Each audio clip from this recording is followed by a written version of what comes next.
Calling all partners. Losing weight is better together with Nutrisystem's Partner Plan. In fact, people who diet together lose 20% more weight than dieting on their own. Get new premium meals with up to 30 grams of protein. They're big and filling and taste delicious. Plus, try our new restaurant faves that taste like your favorite restaurant, portioned with half the calories. Don't wait. You could win big cash during Nutrisystem's Better Together Partner Plan $100K giveaway. And maybe win the grand prize of $25,000. Just go to Nutrisystem.com/thin right now and get 50% off plus an extra $50 off your first month. You heard me right. Go to Nutrisystem.com/thin right now and get 50% off plus an extra $50 off. Don't wait. This Partner Plan offer will not last long. Just go to Nutrisystem.com/thin right now and get 50% off plus an extra $50 off. Go to Nutrisystem.com/thin. See website for details on our 2-month subscription offer. No purchase necessary. Open only to U.S. residents over 21. Void where prohibited. Runs December 25 through April 4th, 2022. For official rules, visit Nutrisystem.com. Sponsored by Nutrisystem,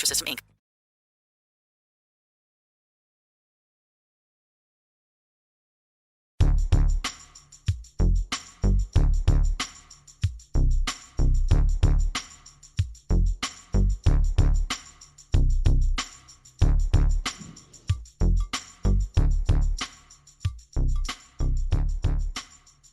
Hello and welcome to the Sports Ethos DFS Today podcast. I am your host, Micah Patra, joined by the one and only Harris Kermani here, breaking down this 7-game Thursday card. It is February 10th. Nice little slate of action. It's also deadline day, Harris. I know it's one of the most exciting days for every NBA fan out there. A lot of rumors are swirling. Are you going to have the time to kind of monitor the Woj or at least get the notifications? Or are you going to be working? I mean, I'll be working, but I'll always have those notifications on. I think I have like 4 or 5 different guys that are always on my top instant notification as far as tweets are concerned. So definitely got an eye on. I mean, we saw a decent amount of movement yesterday. There's still moves happening today, but really, I mean, the eyes on a number of these pieces, especially as a Raptors fan. A lot of these big men that are on the potential move here that we're hoping that at least one of them can come on and take on some of this Dragic, Boucher, Flynn nonsense from our side to be able to give us a little bit more depth that we're looking for. So let's see how it goes. In Masai, we trust. Enjoy Dwight Powell, my friend. That'll be your guy. you have him, you enjoy him, and we'll end up with Dragic. I've been saying it from the start of the year. No, I do think you guys are going to end up moving on a big man. That's the painful part about being a Mavericks fan. Is we have no assets. Like, we're getting nothing other than, a 9th man off the bench for another team's rotation that will end up being our 7th man off the bench. So, it is what it is. It's all good. But we're going to dive right into things. Before we do, though, a quick shout out to Thrive Fantasy, guys. You always hear me talk about Thrive Fantasy. If you do not know what they are, you got to get with the program. You got to jump on board because Thrive is the #1 daily fantasy sports and esports app for player props. With Thrive, you eliminate the countless hours of research and focus only on the top-tier athletes that have the biggest impact on the game. Choose 10 of 20 available player prop bets to build your lineup, and each prop is assigned a fantasy value for both the over and under, based on how likely it is to hit. Hit the most props and rack up the most points to win a share of the prize pool. Thrive has over $50,000 in guaranteed prizes weekly for the NBA and has awarded over $6 million so far. When you head over there and sign up, use the promo code ETHOS, ETHOS, and you will receive a 100% instant first deposit match on up to $100. Download Thrive Fantasy on the App Store or Play Store or visit their website at www.thrivefantasy.com. Sign up and prop today. All right, my good friend. First game of the night, Memphis Grizzlies traveling to Detroit. They are taking on the Pistons. Cade Cunningham, Josh Jackson, both questionable. Killian Hayes is probable. And then we have Isaiah Livers ruled out. For the Grizzlies, Dylan Brooks continues to be out, as well as Killian Tilly, Xavier Tillman, Tyrell Terry.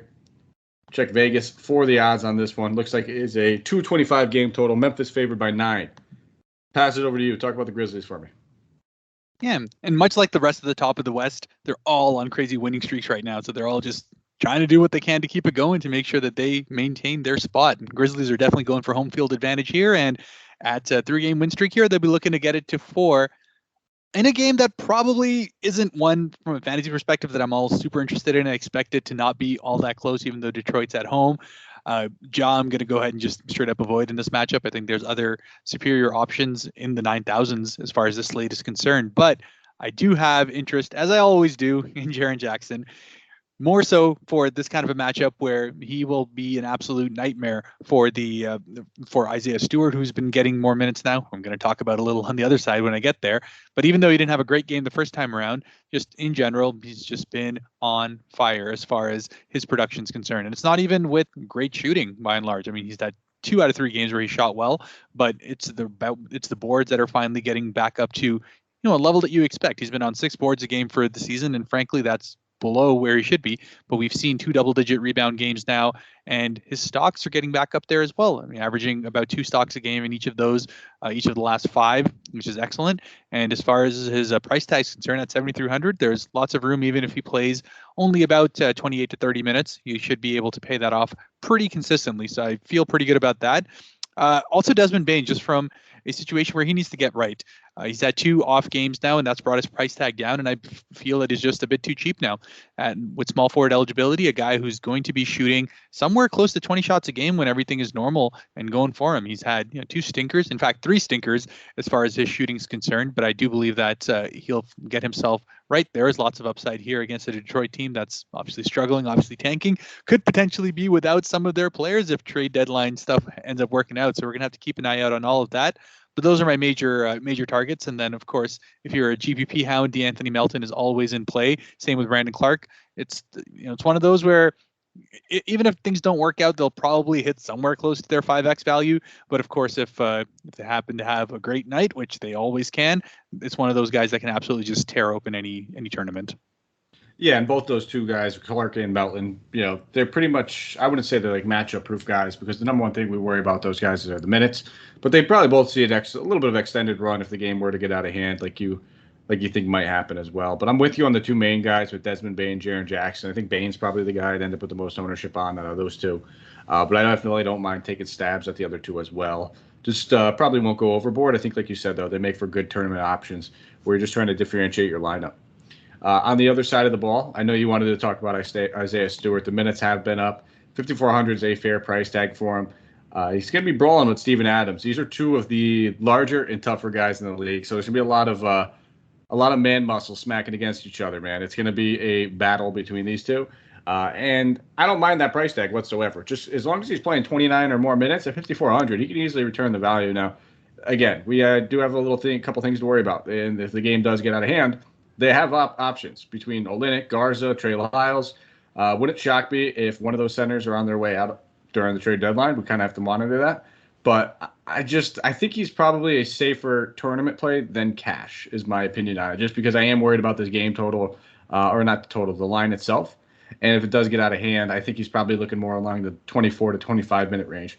He's probably the only guy I'm really interested in. I won't fault you if you wanted to look at Grant, because his price tag's next to nothing. He hasn't shot in the ball well pretty much any game since he's returned. He's really just struggled overall. But at 6,100, we know what his upside could be. So I wouldn't fault you if you wanted to take a stab on him in tournaments either. Yeah, fair enough. And the other side to look at is whether Cade Cunningham ends up actually playing here or sitting out. And if he is, or if he's not playing, then Hamidou Diallo definitely comes back into play for me as well.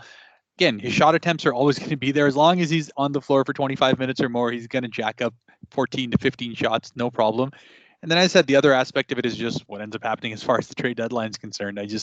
I don't know whether Jeremy Grant's going to stay. There's been so many rumors that are going out there, so we're going to have to see exactly how that turns out. But as you said, if he's there, 6,100 is definitely a high upside price tag for him. He just needs to kind of get right as far as his own game is concerned.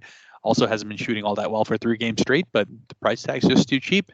But if everything else kind of works out, Diallo at 4,800 is of interest to me. And also, he said if the game is slated to get out of hand, then Trey Lyles could find himself in a situation where he gets to play back in his kind of mid-20s as far as minutes are concerned, which gives him a lot of upside to be able to produce as well. He's been doing well even in just 18 minutes in the last 2 games, but obviously that gives you a little bit more risk there. But at 4,100, there's worse players that you can go ahead and land on. I agree. We'll move on to the next game. 7:30 Eastern Standard Time game. Brooklyn Nets traveling to Washington.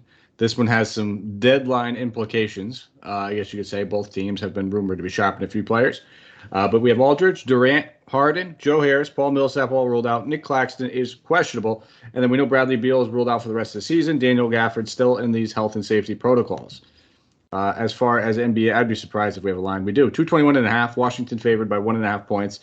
talk about this Brooklyn team. It's an away game, so we can expect Kyrie Irving will be there, but a lot of ancillary options. A lot of good guards have been stepping up in the absence of James Harden sitting out, but who piques your interest the most? Yeah, that's exactly it. A lot of these ancillary pieces have been getting the opportunity to step up, and really the one that's kind of separated himself from the pack has been Cameron Thomas. 3 straight games now in which he's played consistently well. His minutes have been in that 28 to 32 range, which has allowed him to be able to put up anywhere between 16 to 19 shots in that time as well. So just a great spot for him to be able to continue to produce. Hasn't had anything lower than 28.75 DK points in any of those 3 games. I expect not much of that to change. He's likely going to be the second most field goal attempts guy on this team after Kyrie Irving, who as the lone option there. I mean, he had an absolutely monstrous game against Denver, and despite the fact that that was a nasty blowout, he still played 41 minutes in that one. So, just purely from the fact that nobody else is there, this actually isn't a bad matchup to be able to go ahead and take Kyrie. And given all the other price up options out there, I actually think Kyrie is one of my favorites to be able to take tonight. Brooklyn, Washington is going to be a game that's pretty much all ancillary pieces on both sides other than Kyrie as the one superstar. So you could see him getting that opportunity to really, really do some damage out there and try to get some of these other guys involved as well, which means Cam Thomas is in play. Patty Mills is definitely in play. And Patty Mills with that small forward eligibility as well. At 5,000, we know the upside he has. If he can get hot from 3, he can easily just absolutely smash that price tag, and they're going to need whatever shooting they can get. I have a little less faith in some of these other, Blake Griffin, James Johnson. Their minutes are always up and down. James Johnson had a garbage time special in the last one where he went ahead and put up 31.75. I wouldn't be going ahead and chasing that. Then I'm going to stick with Kyrie and Cam Thomas as my main guys here. I agree with you 100%. I'm right there on Cam. I'm right there on Kyrie. I prefer Kyrie over guys like Steph Curry. I prefer him over John Morant. 2 guards at similar prices. I'd much rather have Kyrie. Kyrie also has that shooting guard eligibility. And I think him and Cam Thomas will probably be the 2 guys that draw the most ownership in. And you touched on Blake Griffin and James Johnson. Great things to touch on because if Claxton plays, I think we can pretty much completely eliminate them from our player pools. But they're not too much like guys that guys I'm really too interested in. After I just had I think a mild stroke trying to talk just now. Onto the Washington side of things, I do have some interest over in here. Now we have to keep an eye on some of these bodies because we know a few of them have been mentioned. Spencer Dinwiddie. He's the guy that's been swirling around in some trade rumors, and we should have the news before this game tips off. With that being said, I do like him in this matchup at 6K. I think that's a great price tag for him. Former player of Brooklyn, so a little narrative involved there. And then we've also heard the rumors of expanded roles for guys like Rui Hachimura and for Denny. So we got to keep an eye on that. I don't know if that's going to happen immediately, but Rui at 3,400 has played back-to-back games with at least 24 minutes. Hasn't really done much in them, but 3,400, if he's going to get a few extra shot attempts in a great matchup against Brooklyn, don't mind taking a stab at him. And then I also want to look at the center position because obviously when we know that there is no Daniel Gafford, it's only a 2-man, battle between Thomas Bryant, Montrezl Harrell. And I think Harrell's the guy I'd want to lean with at 4,900.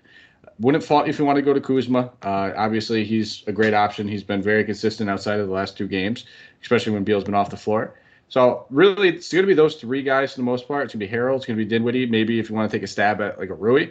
But I wouldn't fault you on Kuzma as well.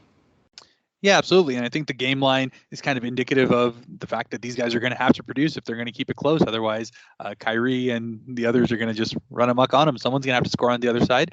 Apart from the guys that you mentioned, I do have interest in Aaron Holiday as well. And he's going to be the main guy who continues to start with Bradley Beal out. He got his minutes up to 28 in the last game.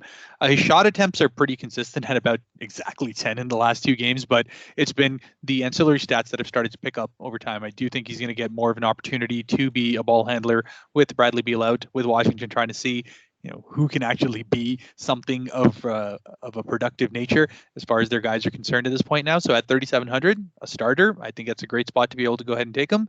Dinwiddie is the other one, but frankly, I just don't trust him to be able to do what he did against, say, Philly consistently. He's just a guy that has very hot and cold games. He's had his own woes as far as the season's concerned. So Kuzma is okay. Aaron Holiday is probably the second guy I'm interested in. And by and large, I think I'm going to avoid most of the other guys, though Rui is on my GPP player pool. Alrighty, we'll move on to the third game of the night. Miami Heat traveling to New Orleans, taking on the Pelicans. Tyler Hero is probable along with Caleb Martin. And then we have Markieff Morris, Victor Oladipo, and Chris Silva all ruled out. And surprise, Markieff Morris is out, but it says the reason is return to competition reconditioning. So looks like we will be seeing Markieff again sometime this season. And for the Pelicans, Willie Hernan-Gomez, Kira Lewis, Larry Nance Jr., and Zion are all ruled out. Now, Vegas has this game total at 212. Miami is being favored by 4 points. I'll let you talk about the Heat here. I'm surprised. They're going against the Heat, so that's probably the lower game total. But I think this is going to be a little bit of a sneakier game with some fantasy value in it. Yeah, I agree. I think in general, this is going to be a fun game to be able to see, especially because the Pelicans themselves are now essentially coming out with what their rotation is going to be with all these guys gone. So I think there is a lot of value on there. And for them to be able to keep up with it, I think the Miami side is of interest. Just plain and simple. Tyler Hero is probable in this game, 6,200, always in play. He's had 2 great games before missing the previous one that he was ruled out for. I have no problem going ahead and taking him. We know the kind of shot attempts he's going to get. We've spoken about it again and again. A guy who doesn't need to start to jack up 20 shots a game. I think you're always going to get that upside with him.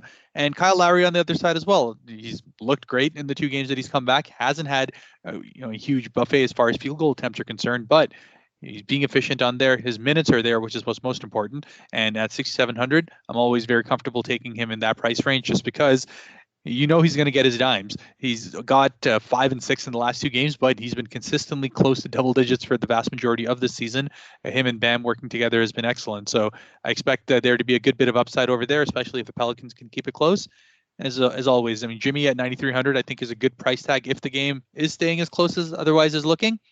I wouldn't fault you there. I do think that if we're going up to that price tag, I'll probably just look to pay for Kyrie instead and be a little bit cheaper on someone like a Jimmy. But there's never any problem with taking him either.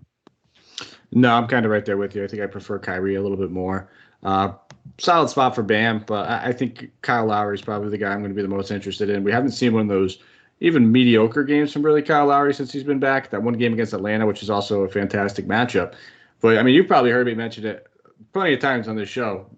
Let's see if you can remember. What 2 point guards do I love to target with other opposing point guards, Harris? Oh, is it anyone against? Is anyone against the Lakers at one point? And anyone against on the Hornets or Pelicans side as well? Yeah. So if you're going against Devontae Graham, things are going to go well for you. If you're going against Trae Young, it's going to go well for you. If it's going against the Lakers, anybody at any position going against the Lakers right now is going to go well for you as well. So I do like targeting Devontae Graham. I think Kyle Lowry is at a rock solid price tag at 6,700. So I will go back to that well in a few spots too. I don't mind that. It's just the issue I run into with that is Dinwiddie's $700 cheaper, and I do like Dinwiddie as well. So we have a couple of those mid-tier options.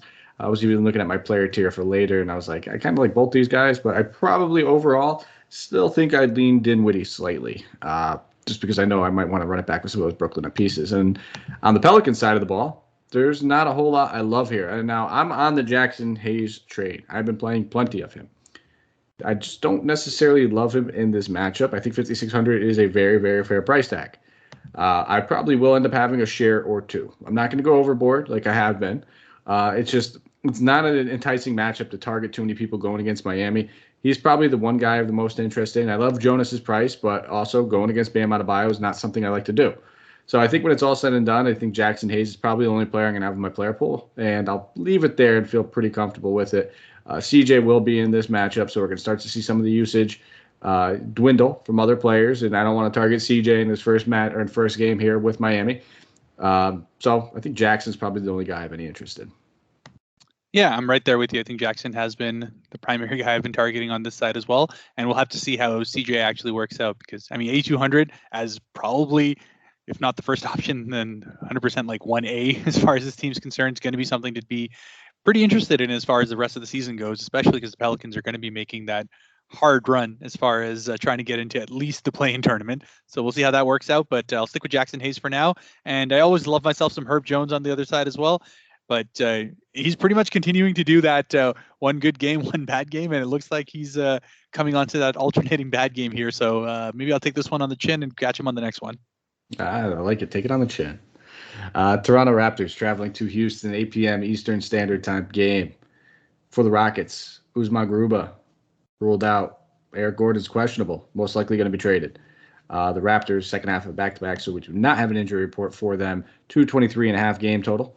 which is, I believe, the second highest that we have at the moment. Third highest next to that Memphis-Detroit one. I apologize. And then Toronto's being favored by 6.5, which I kind of think is a little disrespectful to your Raptors, man. A little disrespectful. But you talk about your team and the Gary Trents. I mean, 6.5 is fair because we're going for, actually wouldn't be our 7th in a row, it'd be our 8th win in a row. So that'd be cool to keep it going. I mean, the East is just getting absolutely nuts. From 1st to 8th, it's 5.5 games all the way through. So we could really start to see some change there. But it's the same story as it always has been. We're going to see what happens as far as the trade deadline is concerned. But up until then, the starting lineup just continues to be the most rock solid picks that you can make on any given night. I'll go back to it again. Gary Trent, 6,500 as the cheapest of the starters. It still continues to be a guy I will heavily target until he gets to that 7K range. I'm just going to keep it there. He hit it really well against the Charlotte game, 37.75. This OKC game was, whatever, doesn't really matter. But he himself played well again. So it's just one of those things where I think you can go with either him, Scotty Barnes, who actually played less minutes in that game today against OKC, where he might see himself playing a little bit more against Houston as well. A little bit of a rookie battle on that side, have him assert his dominance, keep his rookie of the year plan alive, although I think Mobley has pretty much wrapped it up at this point. But beyond that, if the game at 6.5, as you said, I don't expect it to be that close. I'll be honest. I think the Raptors will win this one by a double-digit one, so I'm not looking to heavily target either a Van Vliet or a Siakam on this one. But both those guys have just been playing at such a high level going into this All-Star break that I don't think I could fault you with going with either of them. Yeah, that's kind of the boat I'm into. I feel like they can keep this game close? I'm not going to say they can't. It's in the realm of possibilities. I think these guys make for better tournament plays than cash plays because if the game gets out of hand, we know that they have young players that they like to turn to. Banton will get a couple minutes. We'll surely see that. They have 7 centers and power forwards that they can just rotate around in different ways, where they have no problem taking Siakam off the floor if this game gets out of hand. So I'm kind of with you. On tournaments, I wouldn't mind taking stabs at those guys, but for the most part, we've already talked about Kyrie, who's a little bit more higher price than Van Vliet, who's probably a little safer. And then I've talked about 2 guards who are a little, $1,000 or $2,000 cheaper than Van Vliet, who I think have good matchups and good, roles and responsibilities as well. So just don't see myself landing on them. It feels wrong knowing that Houston's going to be on this slate and we're not heavily targeting the team going against them. So again, I'm kind of right there with you. I wouldn't fault you if you think the game can stay competitive. I mean, for real, all 5 of the starters are very much in play. But you're going to want to run it back with somebody, so we'll slide over to Houston. If that's the case, if you are playing some of these guys, only guy I have been playing on Houston, I'd say for the past better half of a month, has been Kevin Porter Jr. I got him in that game against the Pelicans. I feel like chasing him twice in a row is usually not my recipe for success, so I'll probably hop off of him. But really, realistically, he's the only guy I have pretty much any interest in at this point in time. Sengun's minutes have been up. Wouldn't fault if you wanted to go there for 4,800. But we have some other center options that we spoke about. Only thing that kind of intrigues me is that he has power forward eligibility now. So if you could play him there, it's a little bit more easier to get him in a lineup. Yeah, that power forward eligibility was going to be the reason why I was going to call Sengun out. Just as you said, his minutes are up. He's consistently in that 28-minute range, which and we've already seen a number of times throughout the season that he just needs anywhere close to that to be able to absolutely smash his value. And I think below 5K is a great spot to be able to go ahead and take. As far as power forward eligibility is concerned, I mean, there's not, other than the Jaren Jackson pick that I spoke about early on in the beginning, there's not too many guys that I'm like just absolutely cock-a-hoot going after, except for maybe on the Clippers side, we'll speak a little bit about a certain center that got minutes in the last game, could be getting more minutes going forward with certain moves happening there as well. So perhaps we'll go to that and see there. But Kevin Porter Jr. just continues to be absolutely rock solid for what he's been doing. I still do believe from a GPP perspective, Jalen Green is a good pick to be able to go. I did catch him on that Cleveland game, but then I did run it back for a couple of games after where he hasn't done as well, though the next Pelicans game he wasn't too bad either. So, it's just one of those guys that can just keep chucking it up and happen to get hot, and then that's great. And I always kind of keep a little bit of my upside play there with someone like a Jalen Green.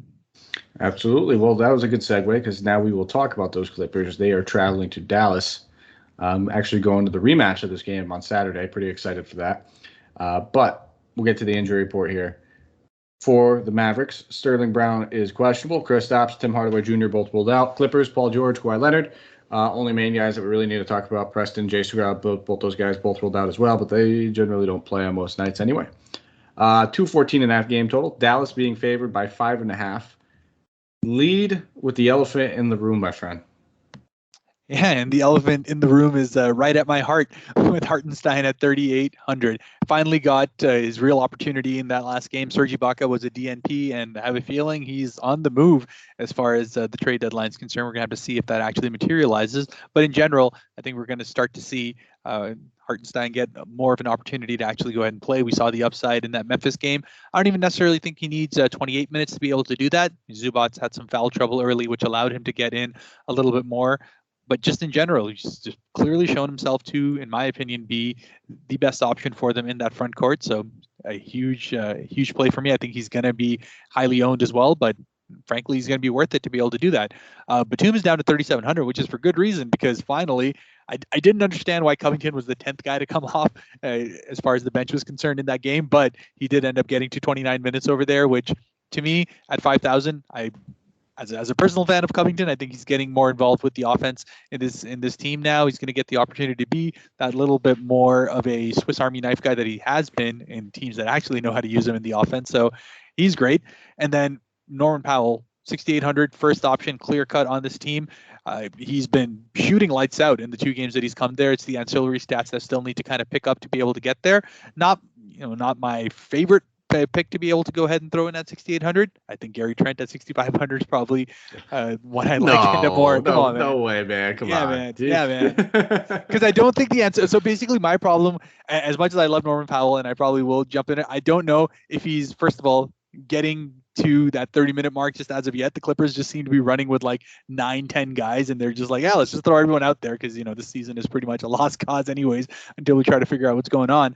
But yeah, the offensive upside is absolutely there. It's the lack of ancillary stats that kind of always end up holding him back. But hey, I'm never going to fault anyone for taking Norman Powell. I love the guy, and I think this price tag is a good place for him. I was almost, sarcastically joking with the Gary Trent thing. I wouldn't fault you for that either. I do want to point out though, the 2 games he has been there have been complete blowouts, which I think is part of the reason they limited his minutes. One game they lost by, I think it was like 23 or 24, and the other game was like 26. If this game happens to stay close, I think he's a sure lock for 30 minutes. 6,800 is a fantastic price tag, but you said it perfectly. He is the clear-cut number 1 option on offense for this team at this point. And this dude's probably going to take close to 18 shot attempts is what I imagine. So I think I prefer him still over Gary Trent, but I wouldn't fault you for that. I mean, Gary Trent's in a better matchup. You just really need to focus on this game staying close, but I'm right there with you with Hardenstein. He's probably my favorite value on the slate as of right now. You talked about Serge Ibaka being on the move. Zubac's probably on the move as well. I think he's on an expiring deal. They talked about shopping both of these big men a little bit.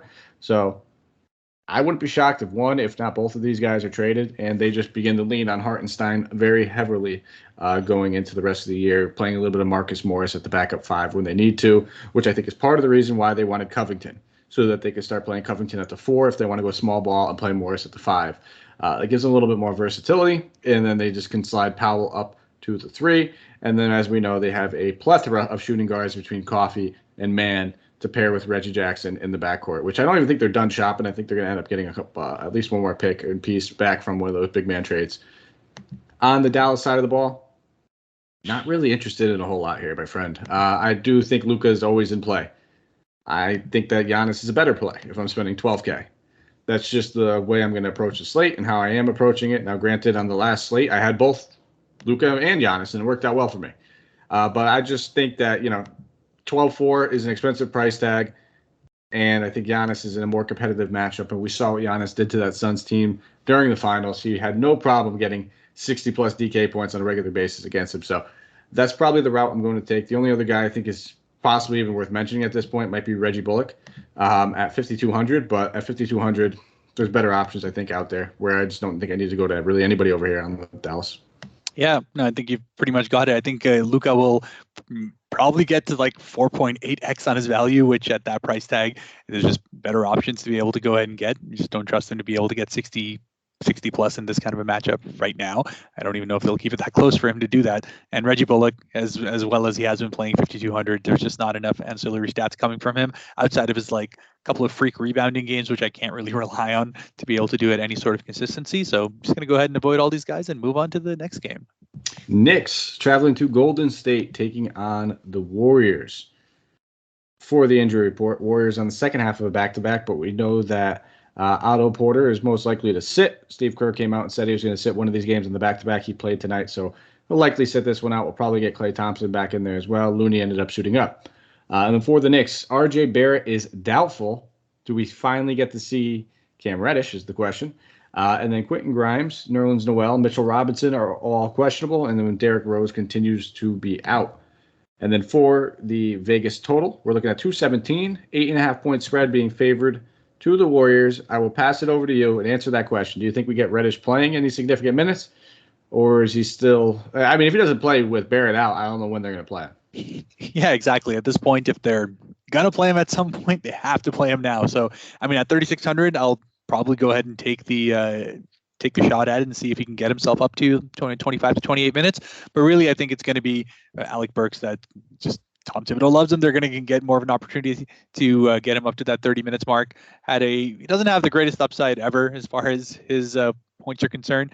He was showing it early on in the season, but hasn't really been doing it as of late. So I'll probably have him a little bit in my player pool just because of his small forward eligibility as well. But in general, this is going to be, if this match is going to stay close, it's going to be because they need Randall to go absolutely crazy. So it comes down to really what you believe as far as the game script is concerned for this. I don't necessarily love Randall at 9,100, but the fact that he is going to be taking every shot that he can possibly get his eye on as far as this game's concerned does give me hope that he could probably do pretty well. I mean, he's coming on an absolute heater, 4 straight games in which he's been 45 or better as far as DK points are concerned. His shot has been a lot better in the last 3 games where he's been 50% in that as well. So as much as I don't particularly love him in a Golden State matchup, he did do quite well against them the first game as well. Dropped 48 DK points, 31 real points.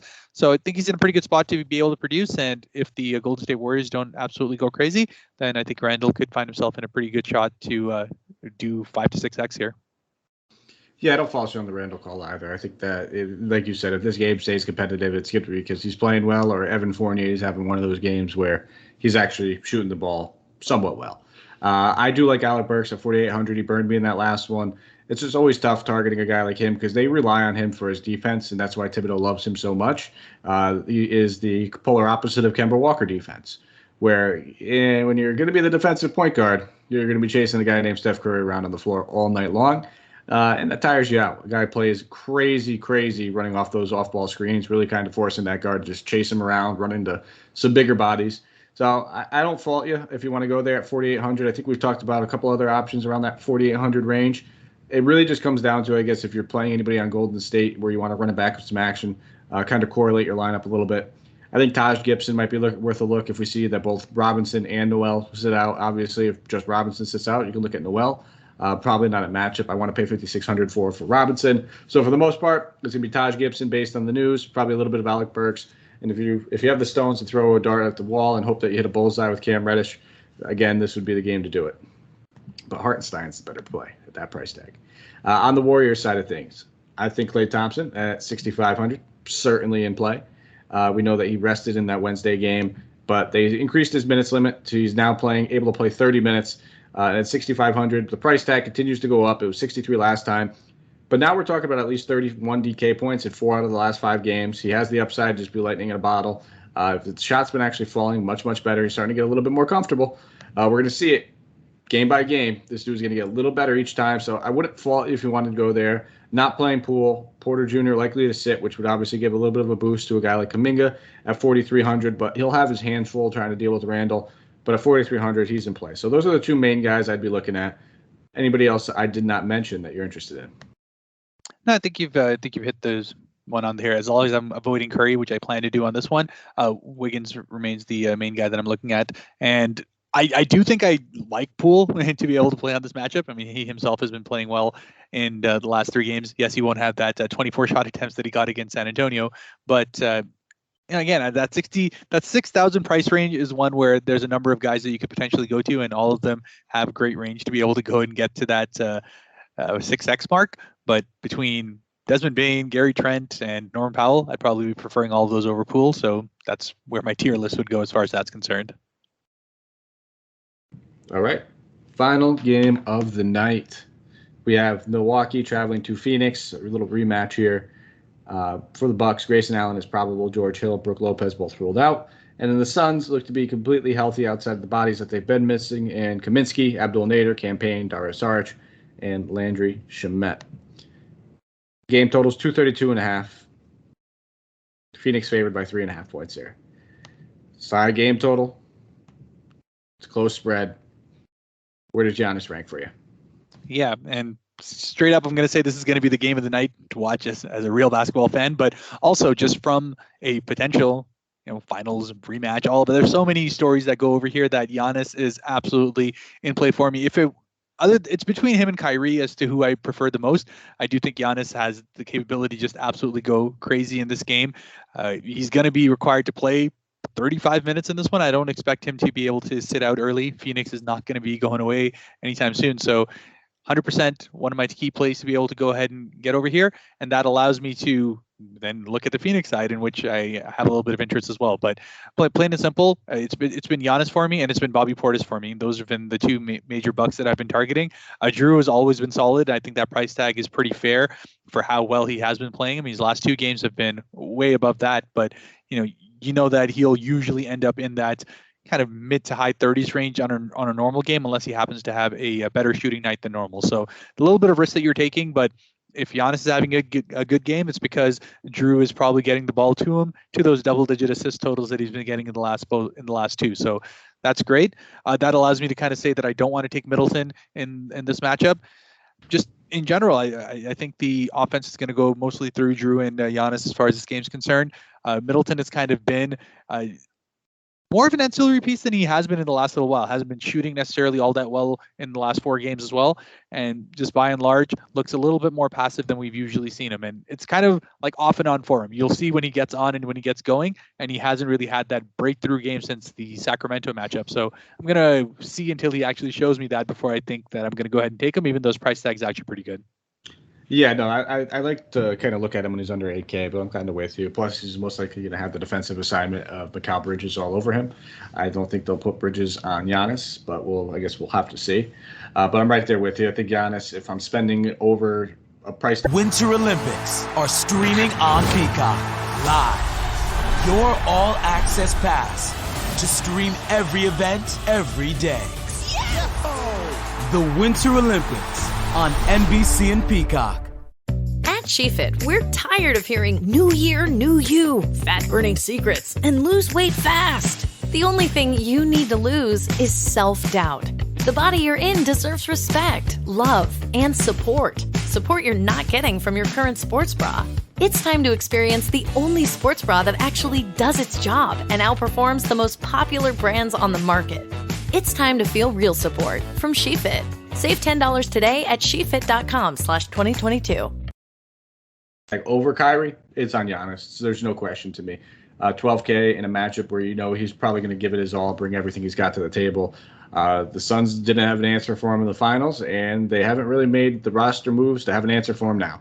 So I think going right back to him after him coming off of a massive 80-plus DK point game feels like a good option there. I'm with you with the holiday call. I probably won't end up on too many shares of him.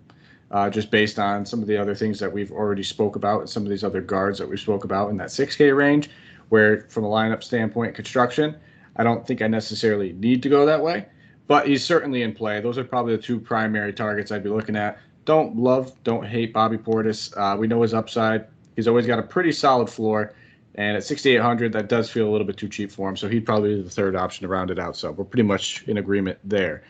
On the Suns side of the ball, things definitely get a little bit more interesting over here. I think DeAndre Ayton at 66, he'd probably be the reason I don't end up with as much Bobby Portis, because if I want to run it back with somebody, he'd probably be my number one target to do so. I think that is just a little too cheap for Ayton. The minutes are now back up. He played 30 minutes in that last game against Philly. That stayed close. He had pretty much an abysmal game, only put up 10 and 6, but that was going against Joel Embiid, which is a much tougher matchup, and Ayton was one of the reasons why they were able to take 2 games in that final. So he played great throughout that entire playoff series. He really stepped up in this matchup for as much as he possibly could. And I think this is just kind of one of those picture-perfect matchups for him. So I will have some shares of Ayton at 66. And then if I wanted to play somebody else, like, in that value range, I think Jay Crowder at 44 might not be a bad option. He usually gets up for these types of games. He's a very energetic player. He's got 29 DK points or more over the last 2, with including a 35 against Chicago. They're going to need him for as much defense as they could probably handle. Size-wise, and no one really matches up size-wise against Giannis, but just pure defensive ability and being able to move his feet quick enough with Giannis is probably going to be the reason why he plays 30-plus minutes in this one. And I'll never fault you if you want to look at Chris Paul or Devin Booker. I mean, Chris Paul has been just playing out of his mind over the last month and a half. His price tag has come down a little bit. He's at 92 over the past, I would say, 5-6 games. He was close to 10K. So he's probably, it's tough between him and Booker, but I think I'd probably end up leaning more of Chris Paul over Devin Booker. Nonetheless, it's up to you. I think at the end of the day, though, I end up trying to find a way to Kyrie over both those guys and just leaning with Ayton and Giannis if I'm trying to pair somebody up in this final game. Yeah, I think that's fair enough. Although speaking of kind of getting up for the game, these are the kind of games that I do love targeting Chris Paul for. So if I'm going to be avoiding a Kyrie situation, I would probably end up going with Chris Paul just for not only the fact that, as you said, his price tag has been depressed, but in a matchup in which he also was just absolutely on fire in that finals. That's, apart from the fact that DeAndre Ayton was just crazy, is because Chris Paul was also able to get him into those spots. And in these kind of matchups is where you see his shot attempts actually go up. That 18, 20 field goal attempts, those come up in the kind of matchups in which it's required from him in the fourth to be able to take over, to be able to actually assert himself offensively and get more of that going. So as much as Devin Booker has been playing out of his mind for the last 2 games, he's been getting 23 shots up. He's been hitting over 55% on average in the last 2 games. He said, I think I'm going to be leaning more towards Chris Paul. I like Jay Crowder for that price at 4,400, but again, it's one of those where it's not the sexiest pick, and honestly, I'd probably go Sengun over him at 48, just from the fact that I believe Sengun has more upside. He's in a faster matchup, and he's going to start getting more minutes. And frankly, depending on how things work out as far as Detroit's concerned, I may even be looking at a Hamidou Diallo or a Trey Lyles. So we'll have to keep an eye out for that. But Chris Paul and DeAndre Ayton are going to be my major guys as well. Perfect, man. That rounds out the entire slate. We're going to get to the player tier segment now, my friend. I will let you start with your expensive tier player. Yeah, and I think just given everything that we've said and the possibility of him doing so much more than just his price tag, it's got to be Kyrie Irving at 10,400 with absolutely nobody on both sides. Kyrie's going to be the lone guy standing. He's going to be required to do all that's needed on offense. The Nets need a W badly to be able to stop the bleeding from where they've gotten all the way down to the 8th seed at this point. So for Kyrie, he's going to be looking to end that 9-game losing streak again in a matchup where Washington's missing out all their guys, and I expect him to have a monster game.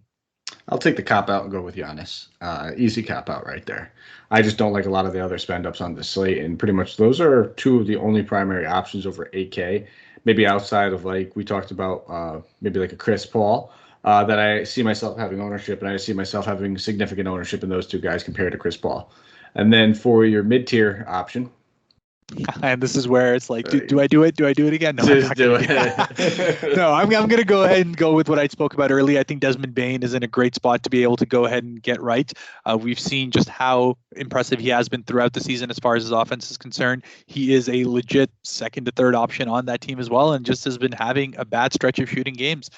His minutes have kind of gone down as a result as well, but those have been 2 blowout games. I expect this one to be an opportunity for him to kind of get his shot back and get his confidence back, because Memphis are going to need it if they're going to continue to be as dominant as they have been. So I was stuck on Cam Thomas and Spencer Dinwiddie are 2 of the guys that stand out the most, both in a matchup against each other. I think Cam Thomas will have much higher ownership, so I'll probably lean with Spencer Dinwiddie here at 6K. I think that's a little too cheap with no Beal on the floor. We've seen the minutes get kind of restricted over the past few games due to matchups, and maybe he gets traded, maybe he doesn't. We have to kind of see. But if this game stays relatively close, I imagine he plays 30-plus minutes, and at 6K, I would be expecting probably anywhere between a 30 and 40 DK point return, which is not bad. If you end up getting 5X from him, you can live with that, but we're really shooting for that, that nice 7X or something like that. So let's hope for the 42 DK points. And then your value play, what are you looking at?